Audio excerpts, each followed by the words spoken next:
the fun beginning of my life that really meant a lot was our courtship. For being able to find my girl early. As I mentioned before, looked over in that Lyceum and I said, I'm going to marry that girl. Well, I asked myself, well, why did I react that way? And it's obvious. She is cute as could be. She is a newcomer from Utah. I had attraction to her absolutely immediately. And I to you. And worked both ways. I knew Louise, and she was a popular girl from Utah, and for her sister to come along right after Louise, hey, my eyes went open and ears went out, and all the attention was intended for her. So, to set the stage, to try to attract her attention, which I found out later didn't need to do because she had been looking towards me too, I had to figure out how to date her. And so we play games when we were young, and so I caught her on the steps going upstairs at the Sugar High School, and I asked her a question. What was it, Beth?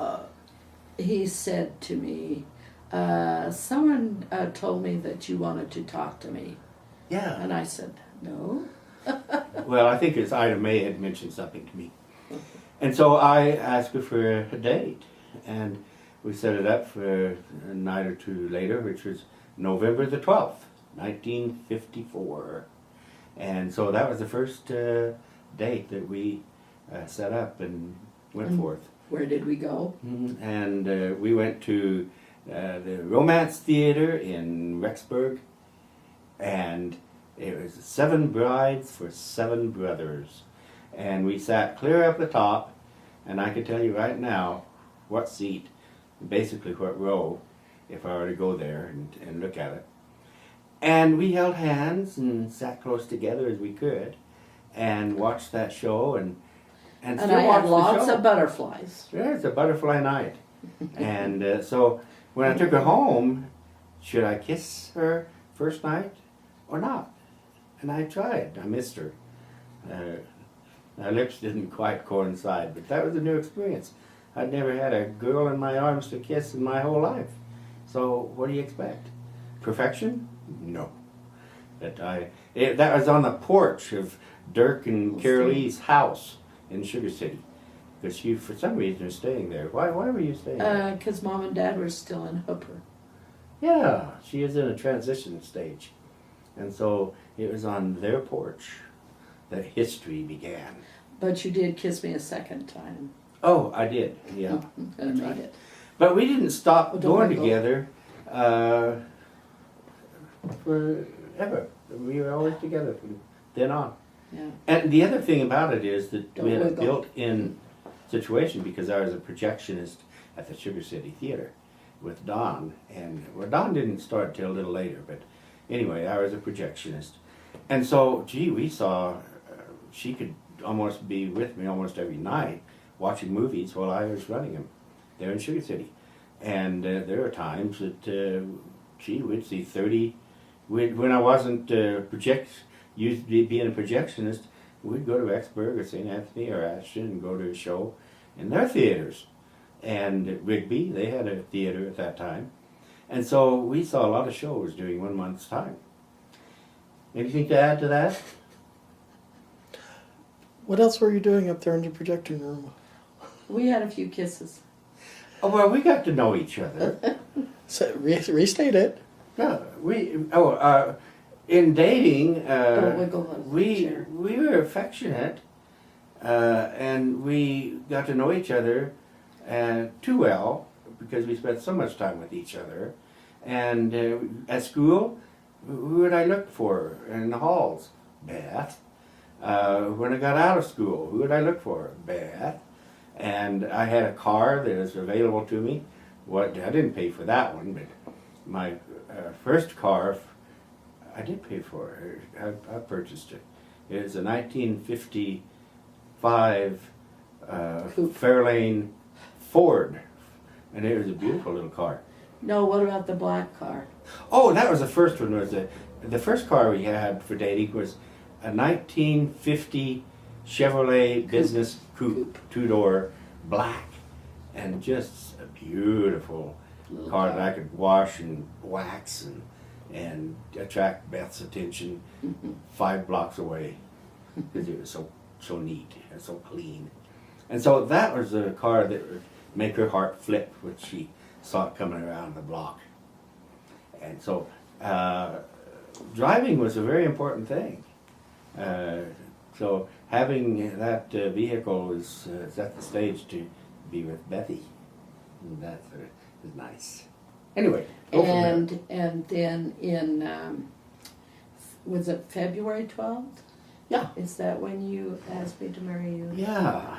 Where at, Beth? In St. Anthony by the river. No. Oh no! That's when he asked me In to the go funeral, in the steady. cemetery. Sugar City Cemetery. There were How could 3 you of get us. that wrong? Oh my heavens. Nowadays it's St. easy. Anthony had nothing to do with anything. Well, that was when you asked me to go steady. But you've got to hold that chair still. Okay, all right. I'm trying to hold him. Yes, there were 3 of us. Don and his date, and oh gosh, Harris, yeah. Yeah. Can't remember his name and his date. And we were just walking through the cemetery, and then we stopped under one of the pine trees, and he said, "Will you marry me?" And I said, "Yes, when?" Of course, we weren't even out of school yet. I had to wait for her to graduate from high school. I was going to college for the first year. That's And so I was in my 2nd semester at Rick's College. So that was a momentous, deadening experience in the cemetery that turned out to be a lifetime of wonderful marriage. And so anyway, that's how it led in a very short time, although we dated for almost 3 years before we got married, to really enjoy ourselves together, going to movies, going to Dances, Yellowstone National Park, football driving all over the games. place. She even went on a couple of dates with the other guy a couple of times that I It was objected no to. fun. Yeah, and me, never. I didn't go to any No. other girl. But she turned to another man just because he asked her to. Well, I So didn't that's- have any When excuses I look back on to that, get and that's back. a disappointment. Well, it was. That was before we even were going steady, dear. I know, but I still had commitment of inside, emotionally. So It worked anyway, out well. that was all happening while I now had started working with Jim Hamilton. He had a Conoco station in Rexburg on Main Street, and the old food center was right next to us. That was but- before we got married. Yeah, before we got A little married bit. and during the time we were married, I was working for Jim Hamilton, and his wife is Marion, and she's an artist, and so we were in the same profession that way. But working at Jim Hamilton was a good experience because I had to deal with the public, had to fix tires, truck tires, lube things, had to do a lot of different things related to servicing people's cars, cleaning them. Beautiful cars would come in and old junkers would come in, and you treat them all the same. You just do what you can do and pump gas.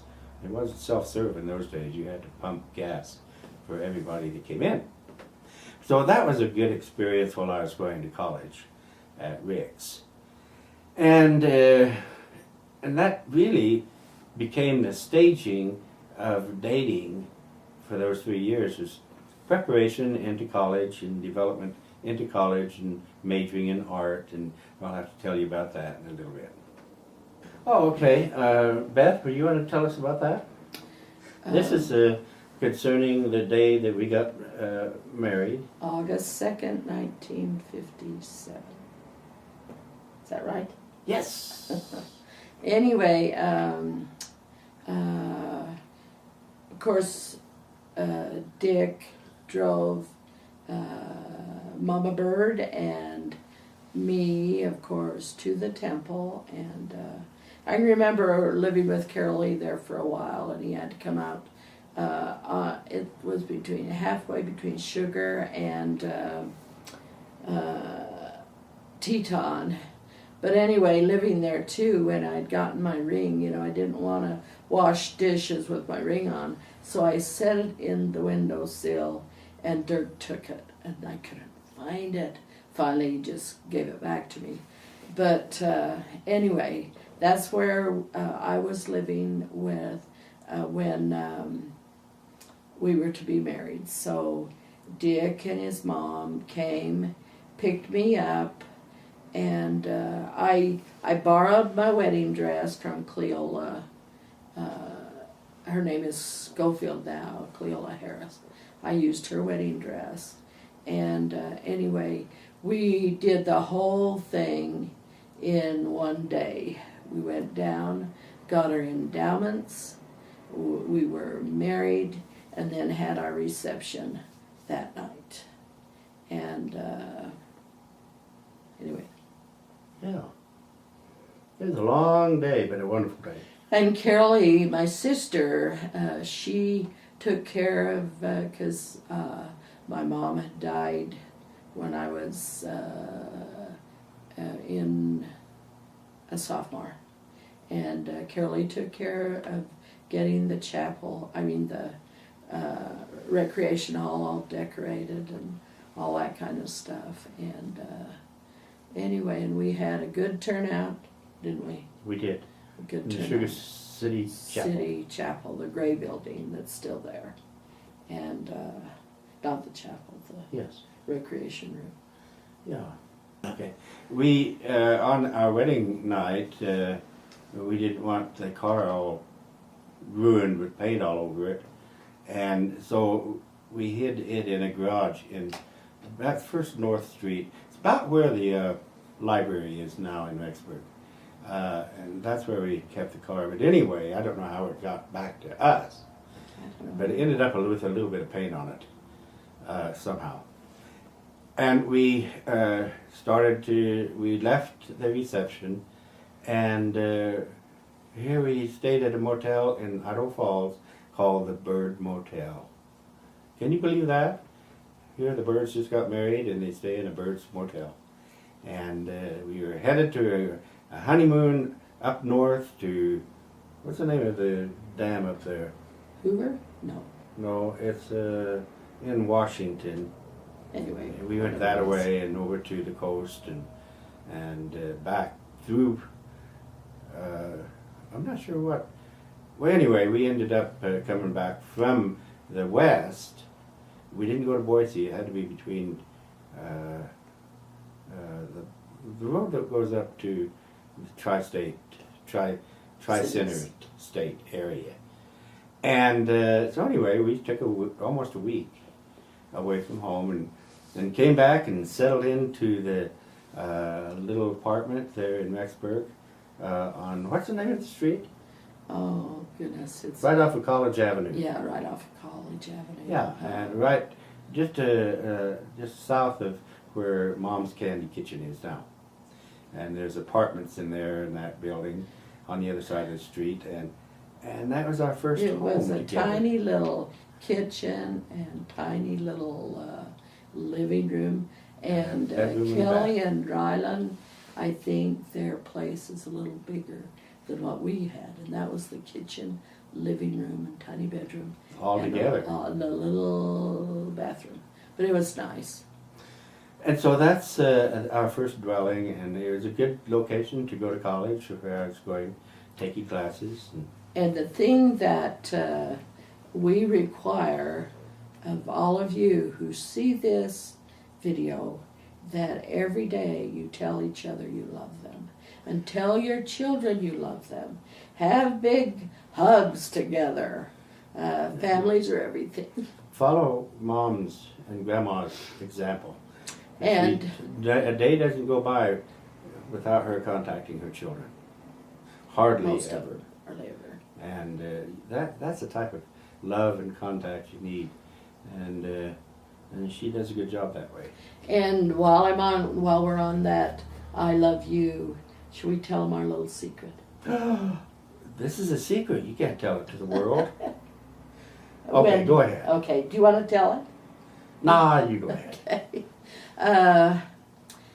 When we are in church or wherever we are at, and we can't talk out loud, this is what we do. I love you. And then the other one We're says, squeezing our hands. now let me do it to you, and then you respond. Okay. I Okay. love you. Then I do it 4 times. I love you too. We've been doing that for years. Years.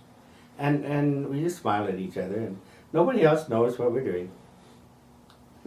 And so maybe that's why Larry Saunders and his wife look at us and say, wow, those two are still in love.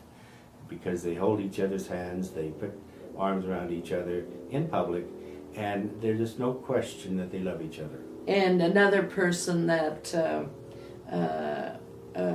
now that Dad teaches at the Guild on Saturday, Gene Brown, who was our seminary teacher, and Dick's, yeah, Ken was our seminary teacher. Gene was an his English teacher, and Shirley Clark was talking to her, or one of them. But anyway, Gene Brown said yes, they were so much in love when they were in high school, and they still are very much in love. Yep. We're not afraid to show it. That's right. Anyway, that's where we are right at that time in our life.